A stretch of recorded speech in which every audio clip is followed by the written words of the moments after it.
Up here's our special guest.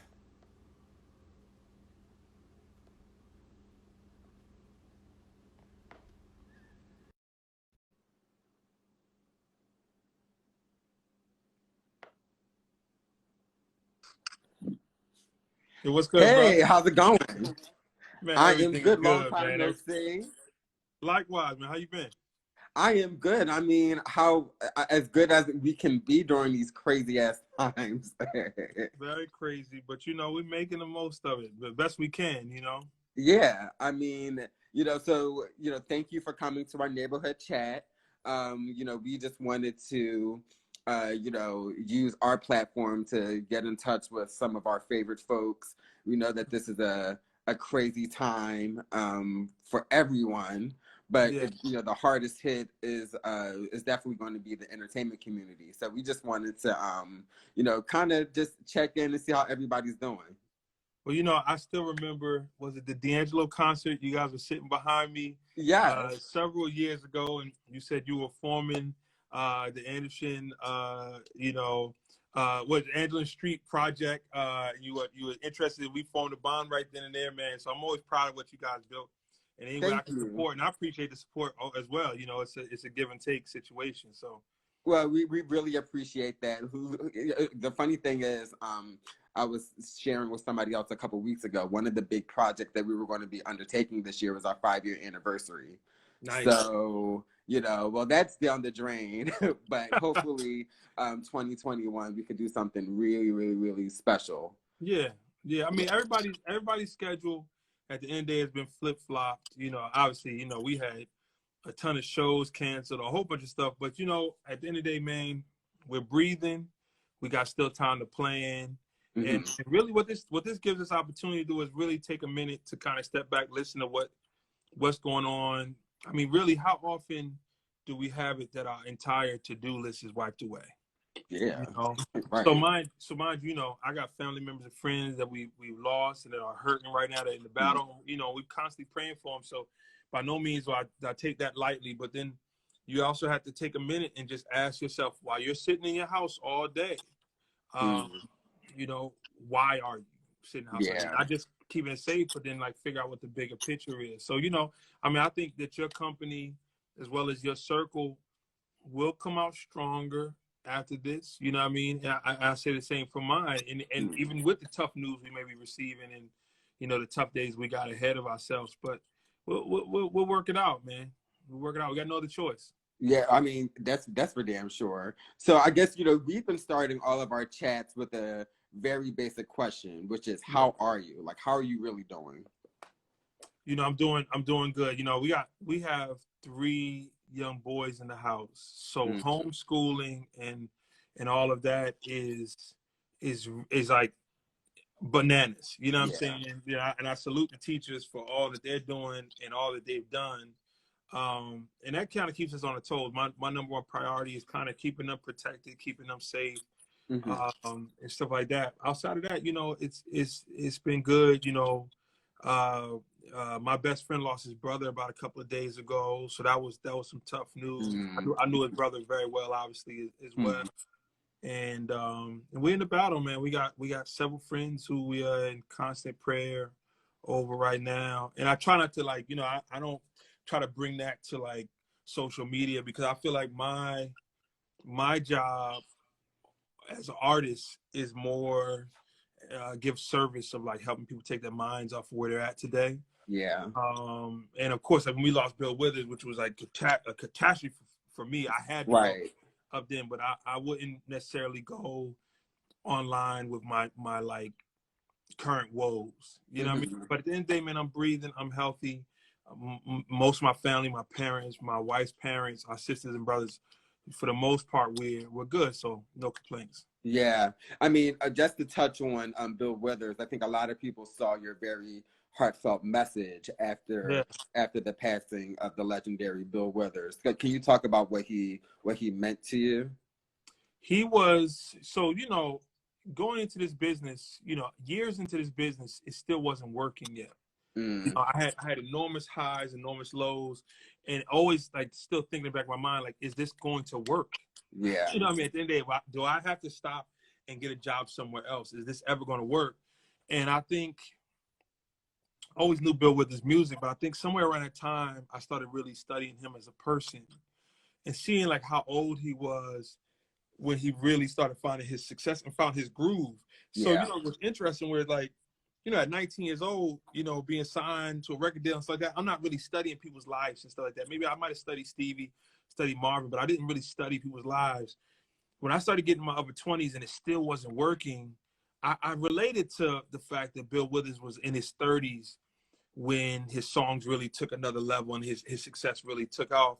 And then also how he was really unbothered by what the industry was doing and what the industry would ask. Like he was still writing these very honest, heartfelt songs that were receiving great reaction, but at no point was he ever like chasing stardom, chasing fame. Getting the album Still Bill. Like that was like, you know, you really study like the fact that like what that meant. It wasn't just a fly title. It was like, yo, with all this success, with all this whatever, I'm still that country boy who like still likes the simple things.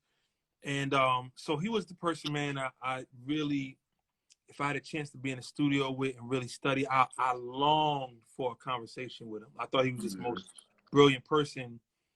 So like when he passed, which, you know, listen, we all gonna pass at some point. Yes. It was the day my album came out, and we had a full lineup of stuff to do. I mean, an array of stuff we had lined up for that day. We've been planning all week, and when I got the news, everything stopped. Like literally, I just was like, I couldn't even move. But you know, it's funny that his music has been such an intricate part to what we did. Just the week before, I did a music class with my 7-year-old, and I taught him Lean on Me on the piano.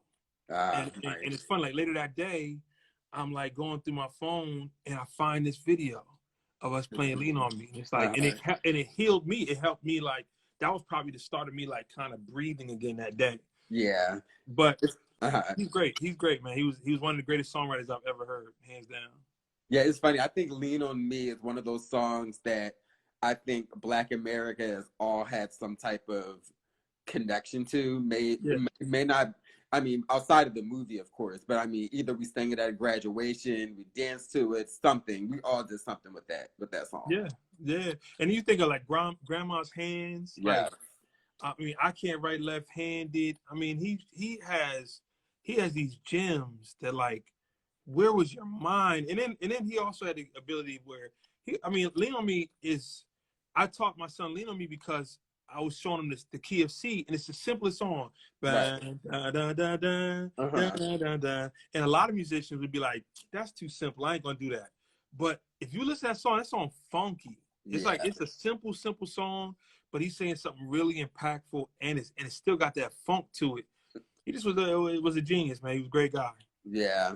So I mean, the funny thing about this time is that we're seeing artists forcibly taking control of their careers because they have no choice to do so. But I mean, you were, if not the first, by far one of the best to really, and you know, to embrace the independent scene. Yeah. So I guess, you know, can you talk about why you chose to go that route, and then how that has helped you in the long run as an artist? Well, first, you know, I mean, you know, I'm 46. I got signed to Warner Brothers when I was 19 years old. And I had a quick and short level of success in that. And then I got into business as a songwriter and a producer, and I watched how many records were being made that never came out. And to me, the travesty of art is that, like, I can't tell you how many artists I ran across over that 10-year span that could have changed the course of music. They just were too different at the time, like, or just the president couldn't understand, or the marketing team couldn't understand, or whatever happened. For whatever reason, that the next Erykah Badu, the next D'Angelo, the next Michael Jackson, the next Prince, the next Maxwell, or whatever, just never came out. Before you know it, they were back at home cutting hair, or doing construction or whatever. And I didn't want to be that person. Like, I didn't want to be. We call that lost art. I didn't want to be that. So for me, you know, I really started putting out independent music. By no means was I the first. There was Fertile Ground. There was a lot of groups that were doing it. And then even like me and Dwelle put out independent albums around the same time. He put out an album called Rise. Wapale was soon after that. Let It See was soon after that. Kim was around the same time. But what happened though was most labels, after you sold a certain amount, like you sold 15, 20,000 albums, the labels would then come calling and would usually sign you. For me, being a songwriter that all the labels knew, when I sold that, it was kind of like, oh, that's just Eric. He don't want no record deal. You know, that's Eric, the songwriter. But for me, I also started learning that if you don't own your platform, you have no control over it. So a lot of me being an independent artist was more of like, let me create my own platform. Even if I make only a quarter of the money that I could make, at least I have more control of it, and I have more control of what comes in and what doesn't come in. You know. And if it fails on my dime. It fails on my watch, and I was fine with that. And so for me, it was more of like, what happens if I stay on this course? What happens if I stay independent? Was really where if anything I did different than anybody else. Where now, you know, most people are now back to independent. Most people back. I just never left. I just stayed on this course, and it's been great, man. We've been able to build our fan base. You know, we've been able to earn every single person we have. So, I mean, I appreciate that. So, what do you think about the trend now for independent artists? Because, you know, when I guess when you and Dwelle and Guapale, there was almost like this negative stigma of being an independent artist. And now it's almost like everybody's like, you guys did it right. Let me tell you, real talking. A lot of my friends would say it. They said when I first told them I was putting an album out 20 years ago, they laughed. They're like, "Who you signed to?" I was like, "No, I'm gonna put out myself." They're like, "Why would you do that?" I remember to this day. Like, I mean, the level of discouragement was like ridiculous. You know, but I had to like really stand firm in what I believed in and what was on my heart at that point. And truth be told, I had too much music that I wasn't willing to share. Like these songs were like too personal to me. I couldn't sell something straight out of my journal. You know what I mean? And I didn't have a record deal, so it was really just as simple as that. Like, okay, I don't have a record deal. I got songs I don't want to sell. What do you want to do with them? I can't just let them sit around. So, you know, and that's really what started it. I can't say that we all were like, I speak for myself. I can't say that I was some business genius and like, oh, I was ahead of my time. I was doing what worked for me because I was trying to survive in the business. And I started recognizing the stuff that didn't bring me joy. You know, like that didn't make me happy. And once I understood that my overall goal was to really grow old doing music. At the end of the day, that's really what it was. Like, man, I love creating music. I want to grow old doing this. So do I really need a Bentley? No. Do I really need, you know, I was really fine with like stuff being very simple. And I was very fortunate that it took off. Yeah. You know what I'm saying? I was really fortunate that it took off. And I'm thankful every single day for that. Yeah, I mean, another stigma that you combat is you as a family man, because everybody who knows you, they know that you have a beautiful family with 3 sons, right, and a beautiful wife, and it almost, you know, your record label or your platform is almost like a family business because your parents are involved and whatnot. Can you talk about that as well?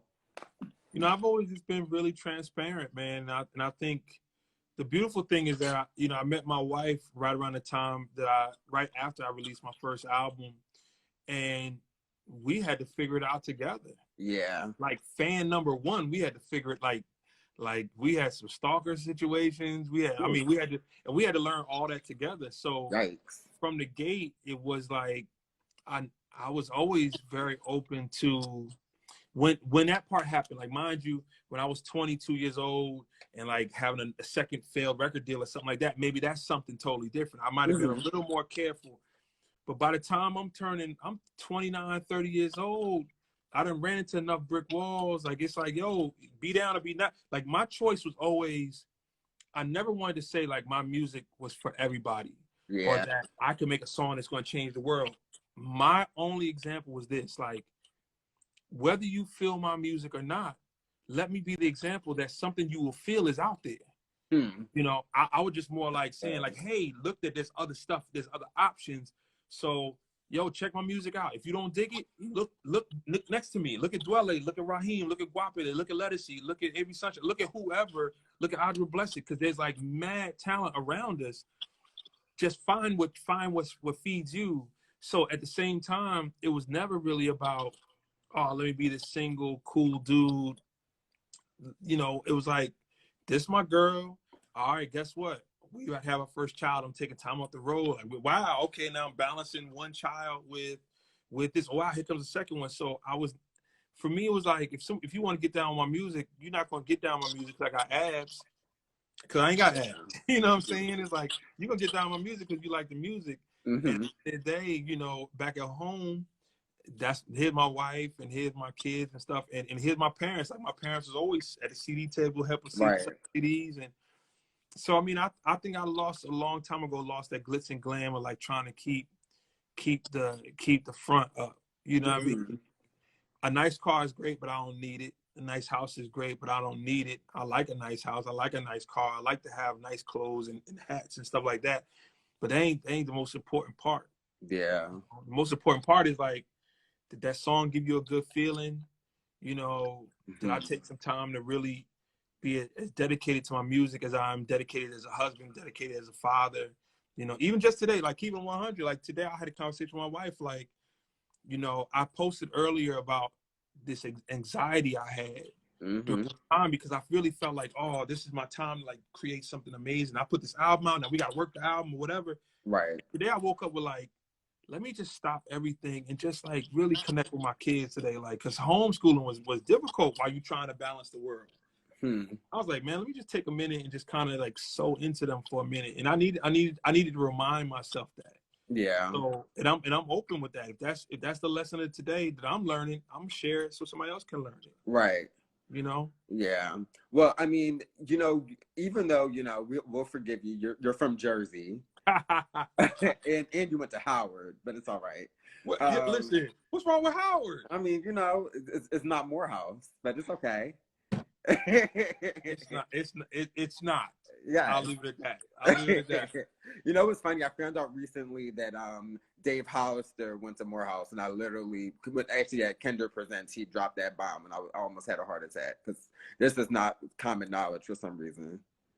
You know, and it's crazy. I'm not surprised, but I also wouldn't be surprised if Dave went to Howard. Like, Dave knows everybody and has done everything. Yes. It is like when we did United Tenors, I can't tell you, we would be in like Chattanooga, Tennessee, and stop at a Burger King, and the cashier would be somebody he went to high school with. It was like, oh my God. It was like, how are you knowing literally every single person that existed in life? He knows everybody. So yeah. There's nothing wrong with Jersey. You know, I am a Philly boy. Commenters, you know, we love y'all too. Philly's okay. Yes, but I wanted to ask. I mean, even though you are from Jersey, you have worked with a plethora and still do work with a plethora of Philly artists. Lauren Talise is in the building. Hey, Lauren. And I mean, a lot of people, hopefully they know by now, but you wrote one of my favorite songs, which is Merry Go Round by Music Soul Child. Yeah. So what is, you know, what about Philly drives you here? Like, what about like the sound and all that stuff? Well, you know, amazingly, I was singing background for Kenny Lattimore my senior year at Howard University. Oh. And he had came out with an album, and his manager was DJ Jazzy Jeff's manager at the time, doing in college. Oh. And while we were on the road, we were opening for Barry White. It was an amazing tour. And his manager gave me the CD called Touch of Jazz. Yeah. And he was like, yo, this is my other client, DJ Jazzy Jeff. He got a production team.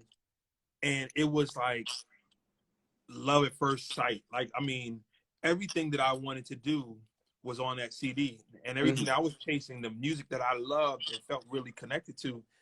And it was interesting because he did not connect me to them at the time. He was like, no, you don't want to work with them. No, this, that. He was like trying to push it away.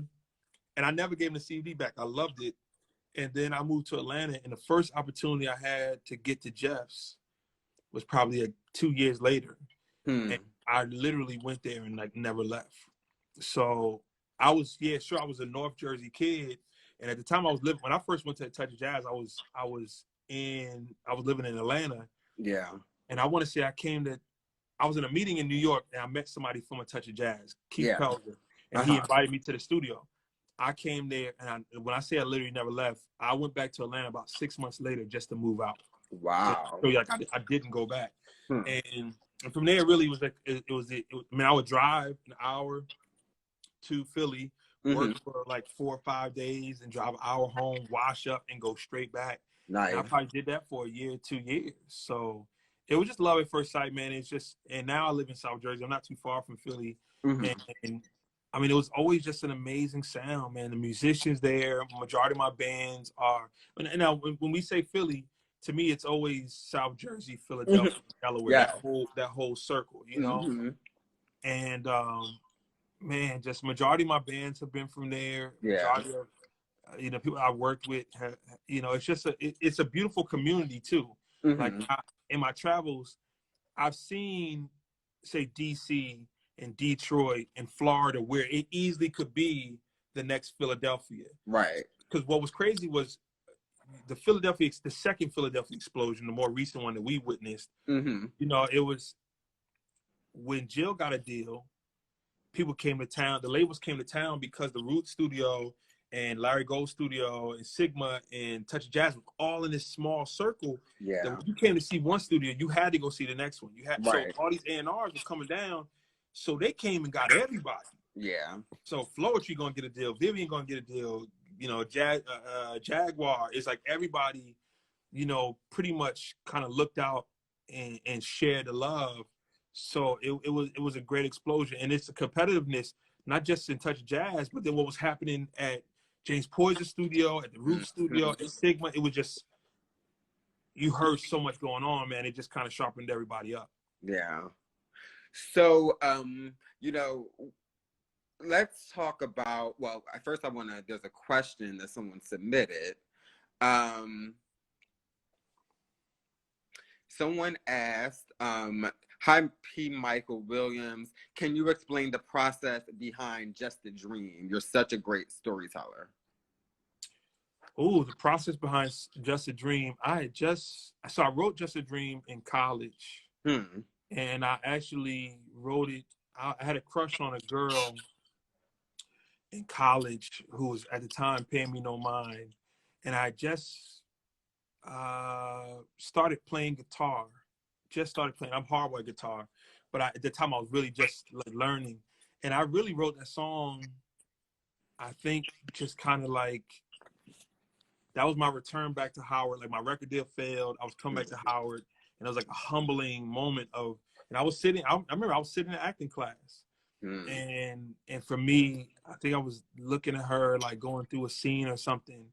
And at that time, I would literally carry guitar with me everywhere. Yeah. So I was in the back of the class, and I just kind of hummed it out. And I want to say that it was also the start of, like, not really writing all the time, but more leaning into the moments when, like, the songs were very obvious or heavy on me. So if I felt something really deep, I might be like, oh my God. And I would like really dig into it. Whereas like before then I was just like writing and I was like, and I probably go through my spells, but Just a Dream I probably didn't realize what it was saying until later. Like, in all honesty, like, I wrote this song and then it had this turn, you know, I'm writing all this beautiful stuff, but it all just a dream. And it was true, because as much as I was digging her, when all said and done, when class was over, she left. You know what I mean? So I wake up and realize that all the stuff that I might have been fantasizing wasn't really true. You know, She Ought to Know story. Wow, they naming off some old songs. These are real fans, Eric. Yeah, I mean, She Ought to Know. She Ought to Know was a great time. That was off the Vault album, and I think it was, you know, I can't even remember how we started that song, but I think me and Thaddeus Trebet, amazing Philadelphia bassist, Ty Trebet's brother, he and I started that song, and he played the bass. I think I did the drums. And what we would always love to do is, when me and Thaddeus would do music, I had some equipment that allowed you to play the music backwards. So we would make a song, and then just for the hell of it, we were like, yo, play it backwards. Let's hear what it sound like. So I wrote this song called She Ought to Know that was very one-sided, because, you know, in relationships, a lot of times you'll be like, I'm doing all this and they not doing that, but they saying the same thing. Like, well, I'm doing all this and you ain't, So initially I thought of, what if I had somebody say the opposite? So what if we make the song go backwards? And then we called up Marsha, and she was like, "Yo, I'm down. I'll come." I came, picked up, and brought her to Jersey. Nice. And I had a whole second half written, but she came in and started writing so fast. I just was like, and I only had one line I wanted her to keep. Other than that, she rewrote it, and it was so fast that like she wrote it in 2 seconds. She sung it down in one take, and then she was like, "All right, what else?" Nice. So the song called Into You, that was on my next album, we did that one the same night because like she was just so quick, man. Like, just an amazing artist. So we did Into You, which was a complete freestyle. I see it, man. We definitely got some fans in here. Fans are in the building. We did those at the same time because she was like, "What else you got?" I was like, "I got this beat. I just did on the drum machine. It was still up." So I pressed record, went in there and laid something down, and and then she went in and laid something down live, and that was the song. Yeah, I have a quick thought. Again, Howard, but what's great about Howard is your arts department. So, like, who was there? Like, and when you were at Howard, like, who was in your classroom? Like, or who were the prominent folks now that you were in school with? So to even start, what's crazy was Al Friedman was one of our acting professors. Okay. And during the summer he shot Malcolm X, and he played Elijah Muhammad in Malcolm X. So when I started like even shopping for a record deal and I was going back and forth to LA, my teachers really couldn't say nothing because they were doing auditions too. We all were working. When I first got to Howard, one of my first real like close friends with the business was Marlon Wayans. He was at Howard because a good friend of mine named Eric Willis was best friends with Marlon. Okay. So we all got really tight. And Marlon shot, Mo Money while at Howard, like still living in the towers and stuff like that. So that really gave me a lot of confidence that like even once the record deal failed, that I could go back to Howard, But Taraji, to answer your question though, when I first got there, my freshman year, I think Taraji P. Henson was a junior. Okay. And we were in class together, and I see somebody said Filthy. Indeed, that's my brother Eric Willis, aka Filthy. We call him Filthy. But she was a junior, I think, when I was a freshman. We did productions together. She was phenomenal and a great friend still to this day. And there was a ton of people in between them, but always say that when I was a senior, Chadwick P. Henson, Chadwick Hardwick, who plays Black Panther, was, I believe, a freshman my senior year. And I don't remember, he wasn't in class with me, but he was around all the time. We did production, like he was in the chorus as well as on the stage crews of the production that I was in my senior year. And I saw his work, like, because we were all sitting in different classes and stuff, and he was phenomenal. I mean, and just as much, there was so many actors and actresses who went on to Broadway, as well as Tracy Toms, who's had an enormous TV film career. Yes. She was in the same class as us. We co-starred in Jelly's Last Jam together and stuff like that. So it was crazy, man. It was really crazy. When you think of, I didn't know him well, but we were there at the same time. Ta-Nehisi Coates. Was there at the same, it's like, it's really bananas, like all the stuff that was really happening, not just in the classrooms, but like just in the dorm rooms, in the hallways. It was crazy. I had Donnie Hathaway's English teacher. Oh, nice. Like when she told me she taught Donnie Hathaway, that's all she, like I couldn't remember nothing else after that. Like I can't remember anything she taught me, but how was he as a student? I mean, I grilled her in every I'm sure. Aspect, you know what I mean? So she had a lot of stories and stuff like that, as well as she taught Roberta Flack too. So when you have that kind of stuff, and of course my second wife Felicia Rashad would come often, would come to the college often, as well as Debbie Allen. So it was really fly, man. It was a great experience. So let's talk about your new album. So it came out like a couple weeks ago, what, Yeah. 2 Fridays ago. Yeah. I texted you the songs that I love. But I mean, what made you want to get into Booth and put it out right now? You know, I don't think I was intending to make an album. You know, I have another album that I did last year, already Right. done, that I was going to put out in May. And I think when initially I was just trying to add songs to that album, just to kind of keep it fresh.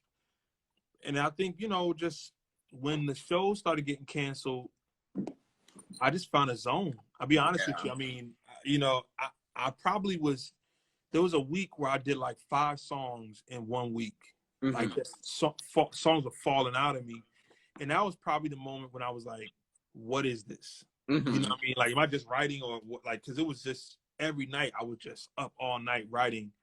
And then I also was sharing like on Instagram. You know, I have a group called The Process where people subscribe to follow me in the studio. So we already kind of share our process and what we do with that group. It's about 500 people, and it's an amazing situation, side situation. But then I was like sharing like songs and also like me sitting at the keyboard or me sitting in front of the microphone on IG. And I noticed how much it was helping people. Like people were calling it like, oh, yo, this quarantine album is going to be crazy. And that was before I was even thinking that it was an album. I just was sharing. I was just sharing and like just doing my part. Because at the end of the day, art is a service, man. That's what our job is. Like we ought to take our people's minds off. We're time machines to a degree. So I think about a week and a half before the album came out, I did a song called Tonight. And I think that was the record that made me go, what is this? Yeah, that's a What is song, it? by the way. A song. Yeah. It was like, so we had to really get everything finished from that Wednesday to that Monday. We like rushed to get everything finished, and we were pretty much done. It was just more like I brought in like live musicians and really just beef up the production more. And we finished on Monday. It came out that Friday, and it was like, you know, and for me, you know, we have distributors that distribute all across the world, and what I initially called them that Wednesday and told them, I said, listen, first and foremost, remove business out of the conversation. It's not a business conversation. This is a service conversation. Yes. That I got an album here, I'm rushing to get finished, and I need it out right now. Yeah. First thing they said was, we can't put it out right now. We need 3 or 4 weeks setup time. I said, we don't have 3 or 4 weeks. Right. I said, I feel like people need this record now. And I'm telling you right now, if this album comes out and it's the greatest album I've ever done and a basic success, I'm fine with it. But if it comes out and just helps people for 1 week, I'm fine with it. And I was really cool with that. And I mean, and you know, sure, 3 weeks setup time could have helped us get on Spotify playlists and all that stuff like that. But I think the album did what it was supposed to do. Yeah. And, you know, sure, it might still grow and it might still do stuff. We're gonna work it because that's what we're supposed to do. Yes. But at the end of the day, it was supposed to take people's minds off for the last couple of weeks, and I think it did that. Yeah, you know what's funny? I went through a little thing a couple of weeks ago, but what is it? Shine, the song with Brian Courtney Wilson. Is that his last name? Yeah, that song helped me get through my little thing. So thank you.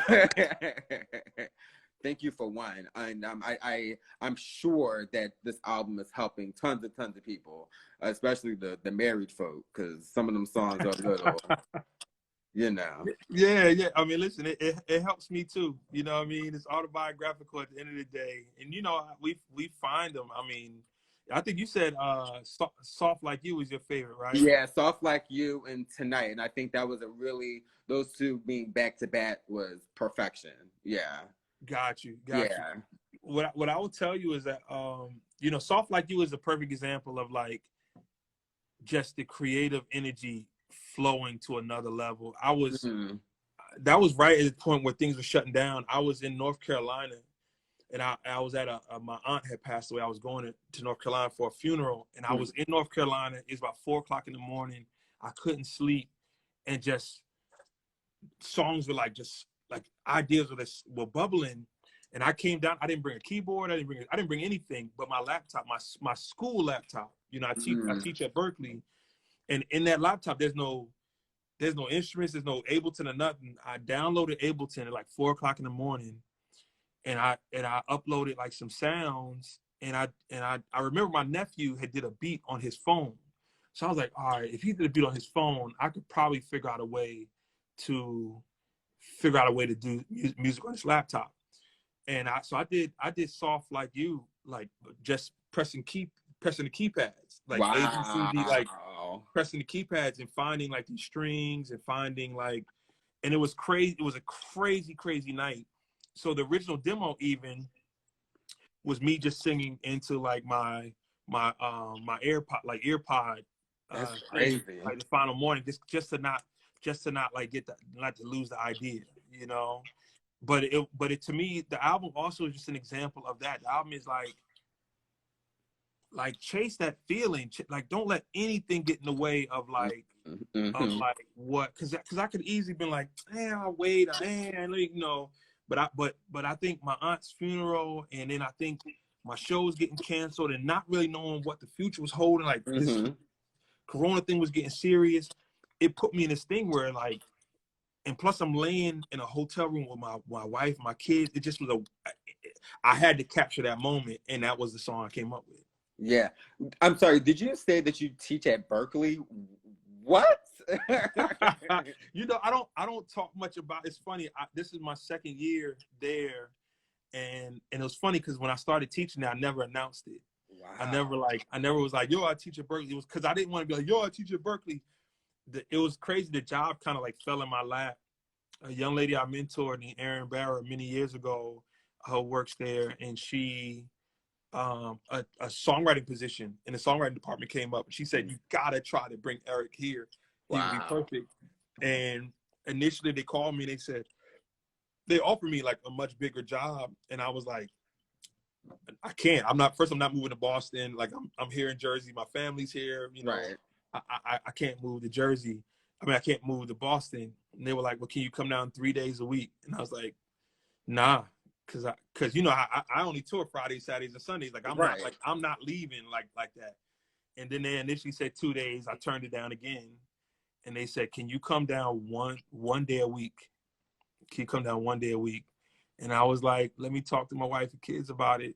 And so I fly there once a week, and I teach for the whole day. Now, mind you, it's moved to online classes now. Right. But yeah, man, and it's been great. I mean, it's been amazing. Some of the most talented people I've ever met in my entire life, and it's sharpened me up, you know. But it's just part of like my give back service. But I think I'm speaking about it more and more now. A good friend, Jeff Ramsey, who was one of the people that helped me when I started teaching there, he passed away early this year.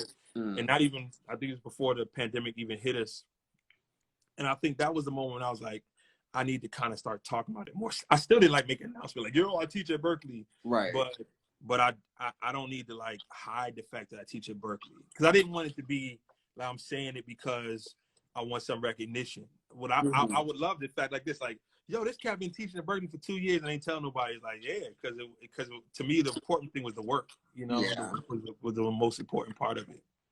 Well, I mean, it's funny because a few people in the chat have said that you should do a master class. We do. So I have my process group, which you're talking about, you know, our process group, which is a Patreon page, Patreon/Eric Roberson. We call the process. I do songwriting classes there, and I've traveled. I think one of the reasons why I even was offered a job at Berkeley was because I do songwriting workshops and I do improv workshops. Nice. So I think it is something that it's another part. Like, I don't know if we live stream that or whatever, but I mean, I could do it anytime. I talk songwriting all day, all night. I think it is something that is worth sharing. And to me, songwriting is not just about songwriting, it's a life thing. I've learned more about God through songwriting. I've learned more about how to be a better parent because of songwriting. Because songwriting is nothing but a process. You have to trust that it's going to work out. So we have to kind of risk. We kind of have to risk failure. We have to risk embarrassment. We have to risk all those aspects to get to a final result. So you got to trust the final results there. I can't go into a song thinking about the final result. Yeah. I can only think about the process that I'm in right now. So at the same time, you know, my marriage is that way. My parenting is that way. I can't think about my son be the next president. I can only think about how well I can educate and love on him now, and that will the product will take care of itself as long as I connect with the process. And that's the first lesson of songwriting. That right there. We can't even get into any part else until you understand that. You know, so yeah. I mean, I'm all for it. Anybody's interested, I'm down to do it. Well, even though I can't sing or can't write, that's not my gift, but I would totally sign up. Yeah. Someone asked about being independent. We actually spoke on that at the beginning. So this will be, we are going to, if it's okay with you, you know, put this on YouTube and all that stuff. So people can go back and find, you know, dig into a lot of gems, because I learned a lot, and I felt like I thought that I knew a lot about you, but clearly I don't. Listen, we all have more stuff to learn. I'm sure there's way more I can learn about you as well. Even though, you know, I do follow the site, man, and I just constantly applaud you and thank you for all that you do and help spreading, you know, because that is your gift, like taking what we're all building and spreading it to the masses. But I really appreciate that. I appreciate that. Someone asked if you're still working with the United Tenors, and that's a question I have as well, because that's one of my favorite gospel albums. Yes. Well, first I see we got a body roll crew in here. Shout out to my body roll crew. Yes. So, you know, even with working on Shining, the song called Shining on the album that's featuring Brian Courtney Wilson, another United Tenors member, initially we were trying to get all the United Tenor guys on here. Nice. So the beautiful thing, man, I will tell you that making United Tenors was one of my top 3 greatest musical reward moments ever. You know what I mean? I write songs because of Commission and Fred Hammond. The reason why I write songs. So to even join up with him, but the beautiful thing was that it really birthed a great friendship. And I will tell you that, you know, sure, that album came out 7 years ago or whatever. We still talk all the time, man. And I think everybody kind of hit each other up, and we like just checking on it, like, yo, how's everybody doing? And I said, yo, I'm wrapping up this album.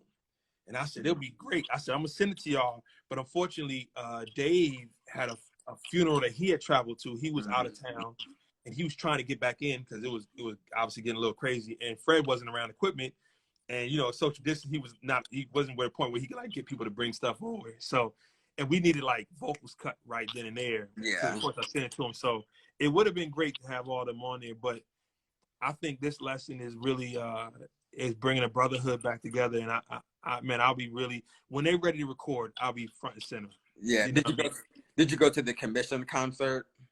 I didn't, because I was literally like one town away every time. Like that's the tough part, like booking shows, you know, 3-6 months in advance. When they started announcing it, when they came right nearby, I was gone, you know. So, and at the same time, man, I would have been just crying and boo-hooing through the whole thing, man.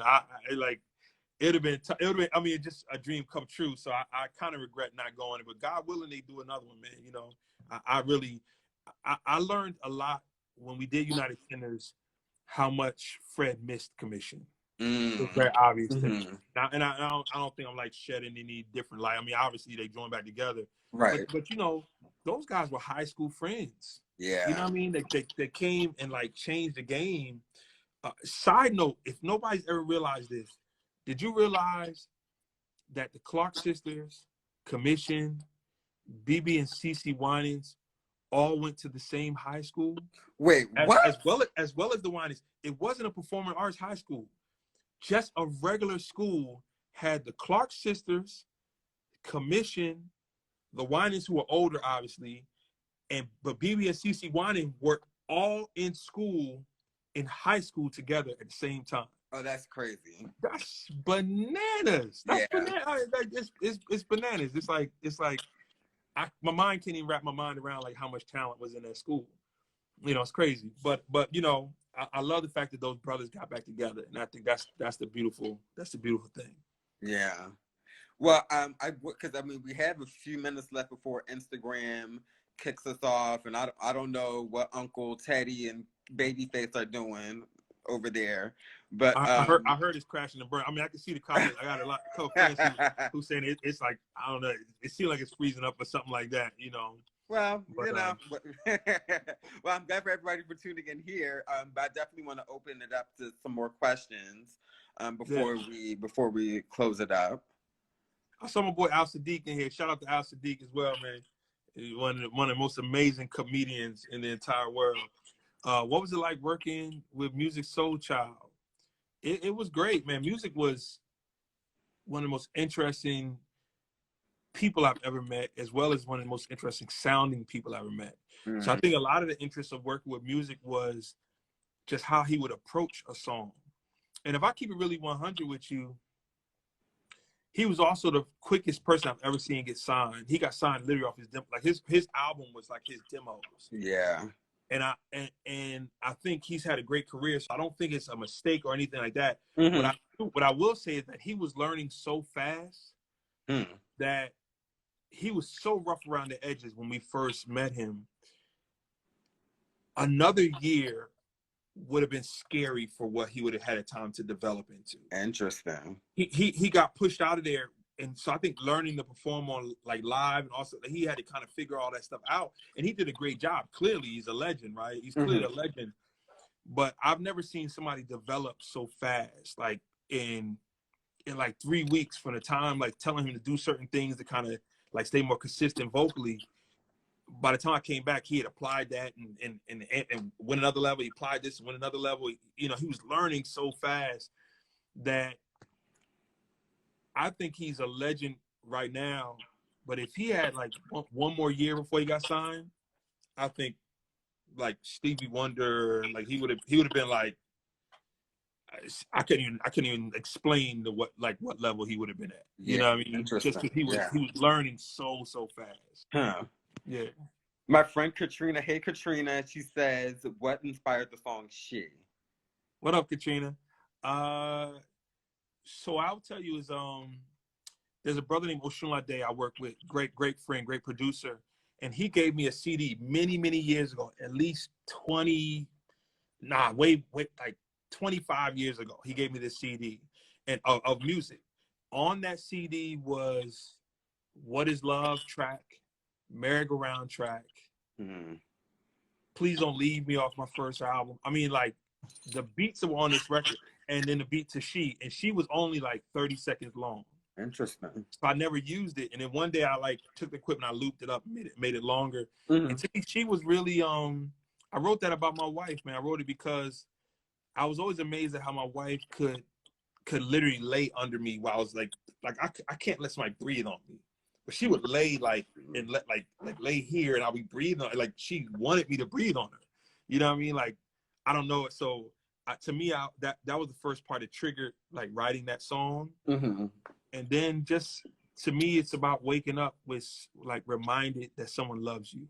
Yeah, you know what I mean. So, you know, getting married, and now like recognizing what you have, I think was really what made me write that song. Man, I try to pay homage to her, you know, at least once on every album, if not more, and that was a big time for me. Well, you know what's funny? Someone mentioned Fonte, and Tigalero is by far one of my favorite albums of recent memory. Yeah. So me and Fonte, you know, we're really good friends. More than anything, first and foremost, and I think Tigalero album is really an example of like our friendship. United Sinners is the same way, but like Tigalero was like two guys who have had a mutual respect for each other. And it's like, yo, anything you need from me, let me know. Anything I need from you, let me know. And we just kind of, so when we decided to get together and do a music, it was crazy because I had just had my third son when we started doing it. So when I say I recorded that whole album holding like a newborn baby in my arms, because when he called me, he said, yo, I got 2 weeks. Let's knock this out. Like we were talking about it. And then he was like, I'm in between touring. I got 2 weeks. And I was like, yo, I'm in the hospital, like right now with like my newborn son. He's like, I hear you. But, like, we're going to get this done. I was like, all right, let's go. Let's do it. Yeah. So it was a great time, man. I Great didn't time. realize how great of a singer he was until that album. Like, he's Oh a no, bomb ass vocalist. one of the most amazing. Just his speaking voice, his Yeah. singing voice, his rapping voice, just the voice in general is really really amazing, man. And it's really a gift to see him create and see like his mind, how his mind works. He's a genius. He really is a genius. Mm. Now, someone asked, and I think this might have to be the last question. Someone asked about Deaf Ears. Deaf Ears. Oh man, Deaf Ears. That was the Vault album. That was around the same time as She Ought to Know. That was me and Thaddeus again. Me, Thaddeus, and a guy named Dana Saray. Mm-hmm. And for me, so my wrestling match is always, if you listen to Deaf Ears is a gospel song at the end of the day. You really listen to it because the whole song is talking to God. It's talking to God about a girl. Because we've all been there before. We all meet somebody amazing, and then we should, when we meet somebody amazing, that night when we're praying, we go, so God, what was that? Like who was that person supposed to be in life? And that so that was the whole song. Like, what if every line to that song is a prayer? God, I don't know where like it starts with God. You know what I mean? So yeah, I'm talking about a girl, and I'm talking about like who is she supposed to be? So at the same time, I was saying everything lands on deaf ears. Deaf is like Def Jam. It wasn't like deaf ears like she can't hear me. Deaf ears really was like the ultimate ears. So everything I'm trying to say to her is really just landing on God. So and it was interesting because that was around the same time that a lot of people we won't talk about who, but a lot of people were saying like there was really a separation in like Christian music and secular music. There was a lot of challenge of like Christian artists, musicians shouldn't play for secular art. And I was always the person who say, yo, there's a ministry in everything. Right. There's a ministry in all music. So I think that song was really a perfect example of that. Like, sure, as it birthed kids and stuff like that, and people would sing whatever. But at the end of the day, it was really a song about talking to God. Now, damn, I have one quick question. So can you talk about the role of your faith in your music? Because that's a really key piece. Because I think we avoid that in R&B discussions, the roots in gospel and Christianity and spirituality. Well, first and foremost, I mean, I learned music through church. I learned music through Christianity, but then at the same time, creativity fed me back. So I've learned ministry. I've learned songs. Bill Withers records weren't gospel records, but it taught me to be a better person. So for me, it was to show who I was. My walk is more of that than my music, and I think my music is that too. There's not really much I have said or done musically that makes me shy away from my walk, right? But like I always say, like songwriting showed me that there really was a God. I understood what my pastor was always saying, and I love God through commission and through the church and through my pastor, the whole nine. But it wasn't really till I was in a room by myself and took a pad and pen out that I really understood like God's work. Yeah, that's great. That's really good. That's been my ministry. You know what I'm saying? That's really been my ministry, and I understand how much He has taken care of me. And at the same time, even the lessons, like I often tell everybody, we blame the devil a lot of times for stuff that God's done. I think every failed record deal I've had wasn't the devil. That was God preparing me for the right way. Yeah.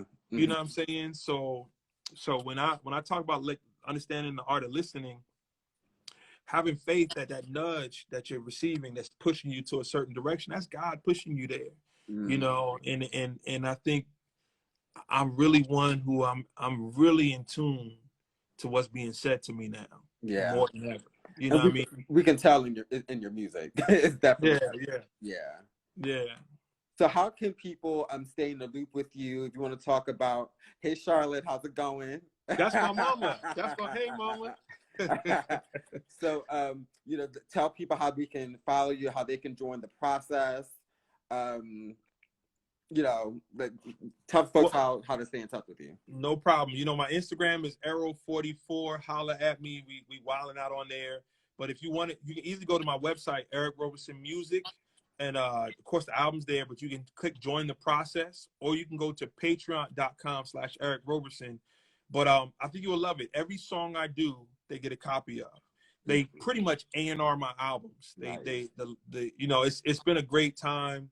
As well as we do a weekly podcast. We did not do our weekly podcast on the process because we're doing this with you today. So I told them today, yo, come join here and everything like that. But it's just a great time of creativity. I think I challenge anybody, man, if you want to test it out, you can come in and drop anytime. There's like 80 songs that we've done over the last 2-3 years that's just sitting there waiting for everyone to enjoy, you know.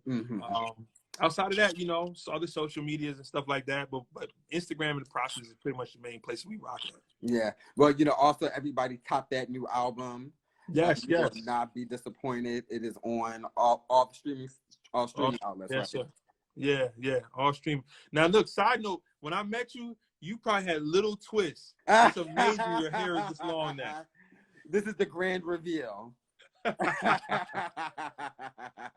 I mean, you know, it's funny.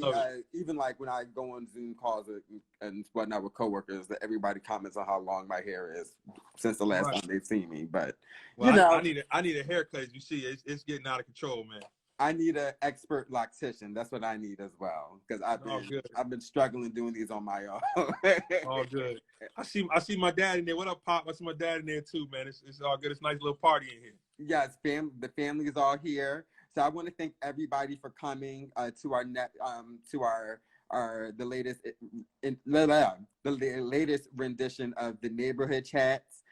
We will be back on Wednesday with Lauren Talise, who was in the building. Hey, Lauren. Hey, Lauren. Also who was in your video. That's right. The video last year. Song called Leave It In. Yes. Of course, that's the title of the song. So we will be back, and thanks everybody for for tuning in. Go ahead and hopefully Teddy and Kenny got it together at this point, but prayerfully, right? But thanks everybody. Thank you for your time. Thank you, everybody. All right, bye. All right, peace.